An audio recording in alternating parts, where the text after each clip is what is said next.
Library గురించి తెలుసుకోండి. మీకు లైబ్రరీ ఏంటి ఐడియా ఉందా? లైబ్రరీ మన భీమంలో 2 పెద్ద లైబ్రరీలు ఉన్నాయి. లైబ్రరీ అంటే ఏంటి? బుక్స్ ఉంటాయి అక్కడ. మీరు ఒకసారి కనీసం ఒక్కసారైనా మీరు సంవత్సరానికి ఒక్కసారి వెళ్ళి మీ లైబ్రరీలో చూస్తే మీకు ఎన్నో రకాల బుక్స్ ఉంటాయి. ఎంతోమంది రైటర్స్ కొన్ని వేల లక్షల బుక్స్ ఉంటాయి.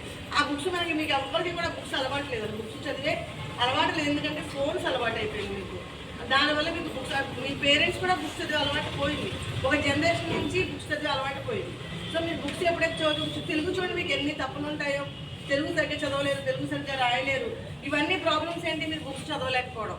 అలాగే బుక్స్ని మీరు చక్కచక్క కథలుగా, అలా ఎంతోమంది జీవిత చరిత్రలు అన్నీ దొరుకుతాయి మనకి. రామాయణాలు, భారతాలు, ఇతిహాసాలు, మన చరిత్ర, మన పూర్వీకులు ఎలా ఉండేవారు, ఇలాంటివన్నీ మన బుక్స్లో దొరుకుతాయి. ఇప్పుడు చక్కగా ఫ్రెండ్స్ అందరూ కలిసి ఒక సండే మన భీమవరంలో ఉన్న లైబ్రరీస్కి వెళ్ళి అసలు ఏ బుక్స్ ఉన్నాయో మీరు చూసారనుకో, అసలు నాకు మీరు అందరూ ఈ మంత్లో లేకపోతే దసరా హాలిడేస్ అయినా సరే ప్రతి ఒక్కళ్ళు లైబ్రరీ దగ్గర ఫోటో తీసుకోవాలి. అది మన గ్రూప్లో పోస్ట్ చేయాలి. ఇది టార్గెట్గా పెట్టుకుని ఆ లైబ్రరీకి వెళ్ళి చూస్తే మీకు తెలుస్తుంది. ఆ లైబ్రరీ అంటే మీకు తెలుసా? ఎంతమంది తెలుసు లైబ్రరీ అంటే? వెళ్ళారు ఎవరైనా అసలు లైబ్రరీకి? మరి వెళ్ళకుండా చేస్తారేంట్రా? లైబ్రరీకి వెళ్ళిన వాళ్ళు ఒకళ్ళు చేయొద్దమ్మా, ఒకళ్ళు ఎవరు వెళ్ళలేదు లైబ్రరీ, వెళ్ళారు కదా. ఇది చాలా దురదృష్టకరం అనమాట.